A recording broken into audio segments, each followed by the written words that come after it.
Halo teman-teman, hindarilah judi dan semua bentuk judi termasuk judi online. Sebab judi hanya akan membawa sengsara dan derita. Jika kalian melihat komentar spam bot seperti ini, mohon bantuannya untuk melaporkan komentar ini dengan cara seperti ini.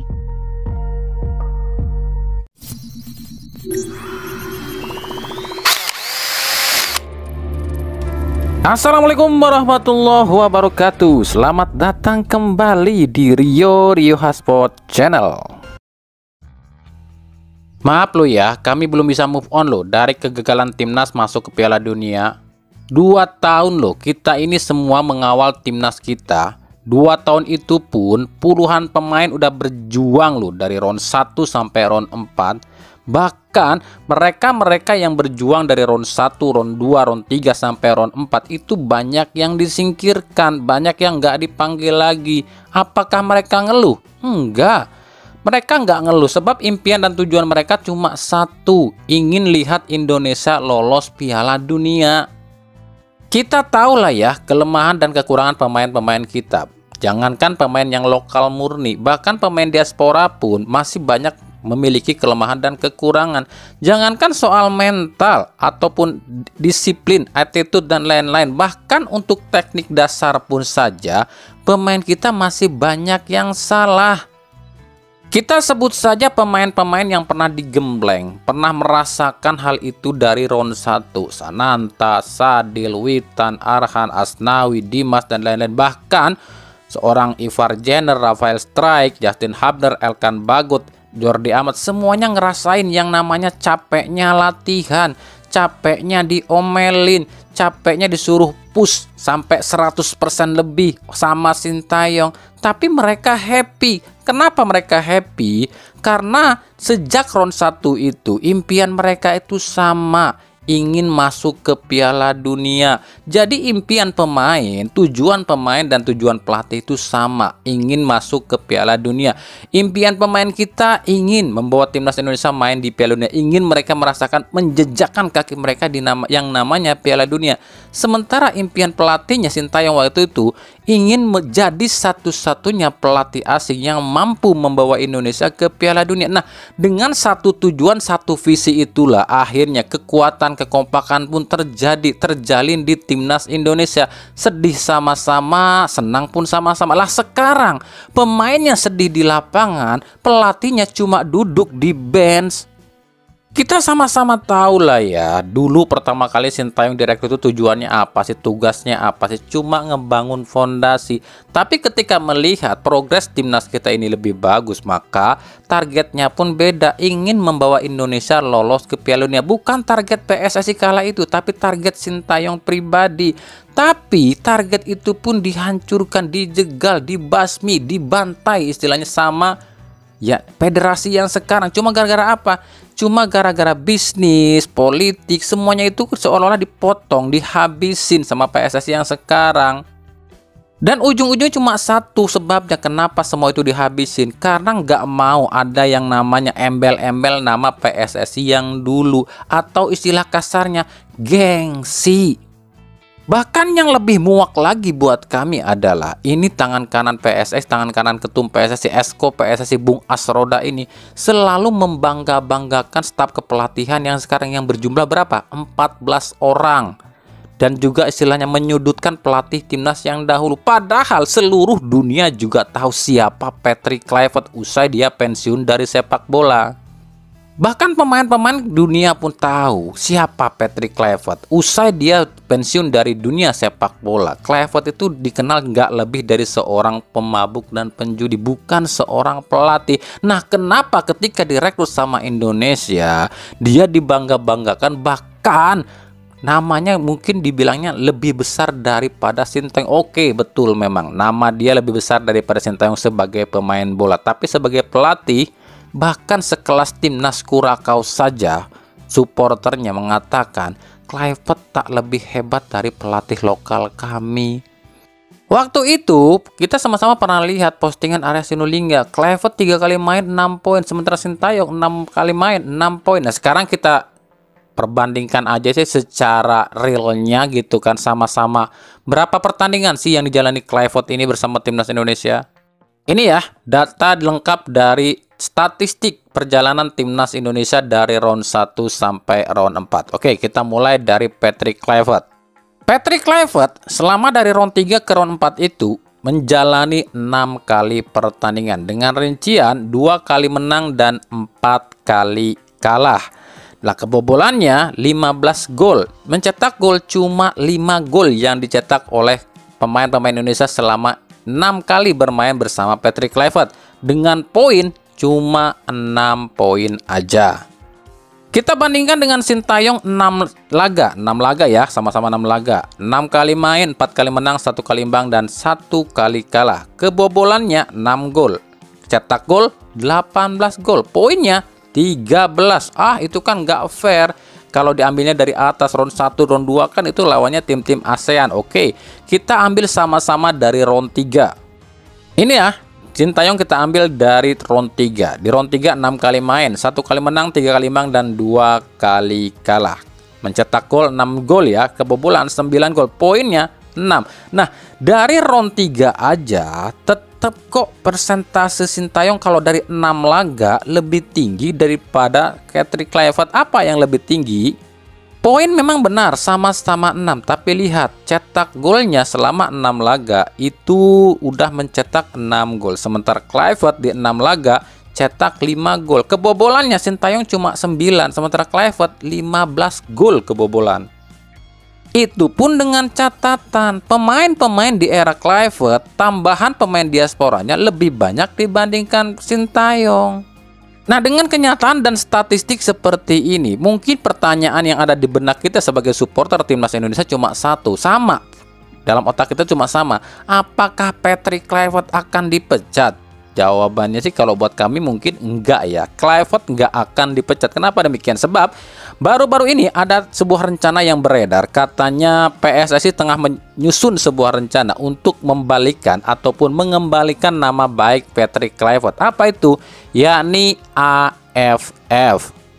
Jadi rencananya PSSI akan memakai pemain-pemain diaspora di AFF. Bahkan pemain senior dari diaspora pun ada 4 atau 3 yang katanya akan dibawa ke AFF. AFF itu katanya Patrick Kluivert yang akan melatihnya.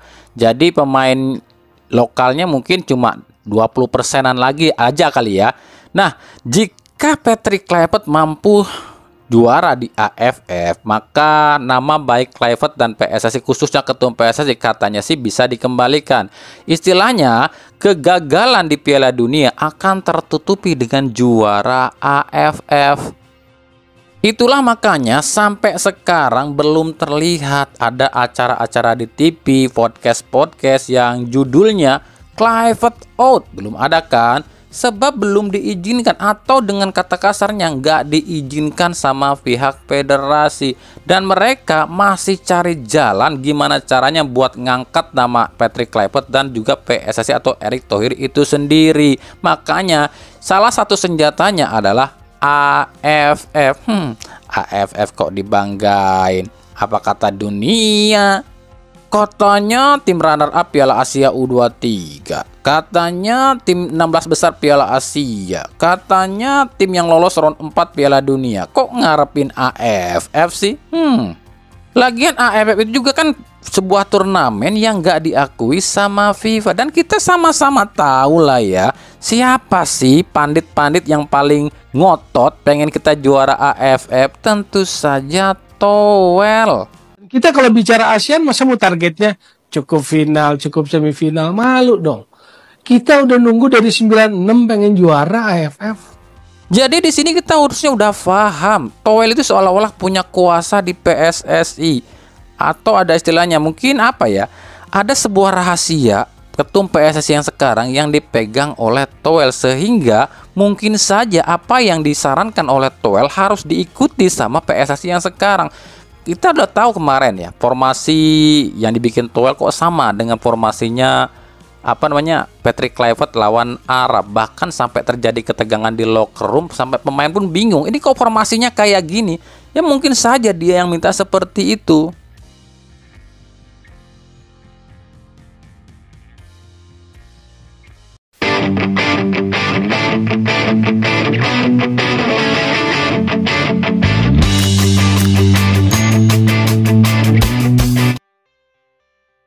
Kita lanjut ke berita klub. Buat kami gini loh ya, kalau ada oknum supporter atau supporter ya hujat supporter lain sesama klub, atau supporter klub anu hujat supporter klub anu, buat kami sih itu hal yang ya udahlah ya, itu urusannya apa ya, sesama supporter sesama klub. Kami sih nggak terlalu emosi juga, meskipun kadang-kadang kami ngelihatnya juga agak lucu juga, kesel juga, dan geleng-geleng kepala juga. Sebab ya namanya supporter hujat menghujat itu ya buat hal kami hal yang lumrah lah ya, saling ejek saling hujat seperti itu.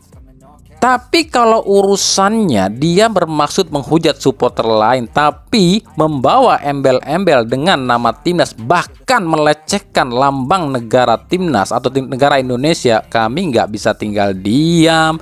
Pecinta timnas harus turun tangan nih. Akun Surabaya Fans 27 ya, ini sudah mempermalukan negara kita, mempermalukan lambang negara kita. Maksudnya kami tahu lah, dia ini memposting dua pemain timnas, McLeod dan Beckham Putra, tapi dengan terbalik. Nah di sini kalian tahu lah ya gobloknya orang yang satu ini. Dulu orang ini sempat loh ini diseret ke Bandung lantaran dia ini tuh menghina almarhum Ai Betik ya kan. Pentolan Viking itu, nggak kapok-kapok juga. Nah, tololnya dia ini pengen ngehujat Klok dan Beckham Putra karena notabene Klok dan Beckham itu pemain dari Persib, tapi dia tolol. Yang dihujat itu pemainnya pakai baju timnas dan dibalikin pula fotonya, otomatis lambang Garuda pun terbalik, dan ini sama saja menghina lambang negara. Dan dalam Undang-Undang Dasar Negara Republik Indonesia itu ada namanya pasal 236 Undang-Undang tahun 2023, yakni soal penghinaan lambang negara. Hukumannya adalah 5 tahun penjara dan denda 1 miliar rupiah sampai 500 juta aja gitu kan. Jadi kami meminta pada pihak-pihak yang berwenang dan berwajib untuk menangkap dan mengadili orang ini karena dia telah menghina lambang negara dengan membalikkan logo Garuda di dada pemain timnas. Ya meskipun di Instagramnya postingan ini sudah dihapus, tapi sudah terlanjur tersebar ke berbagai media. Ini banyak screenshotannya ya. Jadi tolong viralkan ya ini orang dengan postingannya biar pihak berwajib tangkap orang ini. Orang ini tuh hidupnya nggak lebih cuma sebagai pemebar kebencian. Dan ini bisa jerat juga dengan hukum Undang-Undang ITE karena menyebarkan kebencian itu ada undang-undangnya, yakni pasal 6, pasal berapa nih? Pasal 28 ayat 2 Undang-Undang ITE dengan hukuman 6 tahun penjara dan denda uang 1 miliar rupiah. Ayo viralkan nih orang nih biar segera ditangkap dan diadili.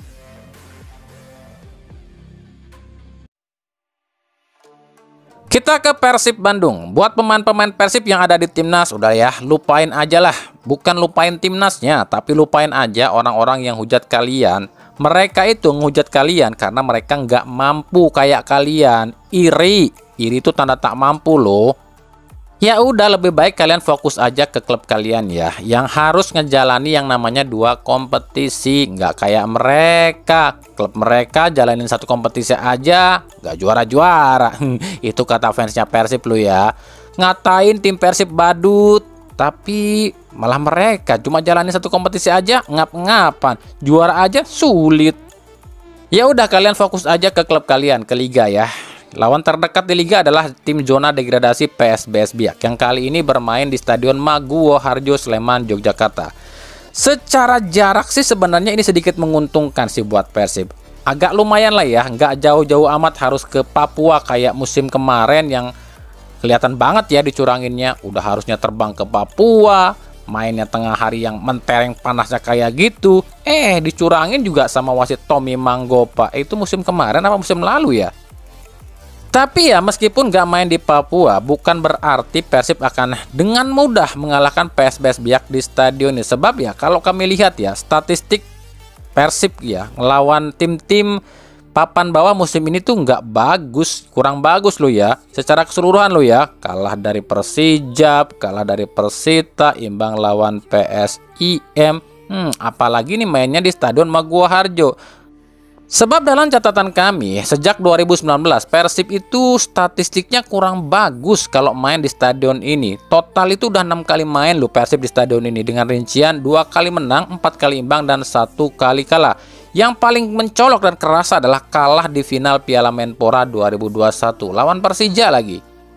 Tapi soal Persib lawan PSBS Biak atau PSBS lawan Persib itu nanti kita akan bahas di laga selanjutnya. Jadi prediksi pertandingan aja. Nah sekarang yang lagi rame itu adalah banyak banget suara-suara netizen, khususnya supporter timnas Indonesia yang coba meminta pelatih Persib Boyan Hodak buat jadi pelatih timnas, ngegantiin Patrick SpongeBob. Ya nggak salah juga sih kalau netizen ini atau supporter timnas ini meminta ya ataupun menyarankan Boyan Hodak untuk menggantikan Patrick SpongeBob ya, sebab ya secara prestasi memang Boyan Hodak jauh kemana-mana dibandingkan Patrick SpongeBob. 11 trofi loh udah dikoleksi sama Boyan Hodak sejauh ini. 2 di Liga Indonesia, 7 di Liga Malaysia, 1 di Liga Kamboja, dan 1 di Timnas Malaysia. Ya ini sebuah statistik yang memang akan sangat sulit dikejar oleh Patrick SpongeBob baik di klub maupun di timnas ya. Tapi apakah mungkin Boyan Hodak akan menggantikan Patrick SpongeBob? Kalau feeling kami sih nggak yakin ya. Karena kenapa? Selama ketum PSSI-nya masih Erick Thohir, Kluivert itu ya aman sentosa, kecuali ada force major atau 2 hal nih. Apa itu yang bisa membuat Patrick Kluivert ini out dari timnas? Yang pertama, Erick Thohirnya mundur sebagai ketum. Itu baru bisa nih Patrick Kluivert out. Yang kedua, ada demo besar-besaran kepada PSSI buat copot Kluivert. Ya cuma 2 hal itu yang bisa membuat Patrick Kluivert keluar dari PSSI atau Timnas Indonesia. Jadi buat para bobotoh, tenang wenya, Hodak mah aman. Ya meskipun sampai saat ini Hodak belum juga perpanjang kontrak di Persib. Kontrak Boyan Hodak itu akan habis di Persib 31 Mei 2026 alias kurang lebih 7 bulanan lagi lah masih di Persib. Nah kita akan tunggu nih apakah benar Boyan Hodak ini akan tinggalkan Persib dan melatih timnas Indonesia. Sebab ya meskipun masih ada kontrak di Persib, tapi ketika sebuah federasi meminta seorang pelatih untuk melatih timnas, maka dia wajib meninggalkan klub tersebut. Nah lo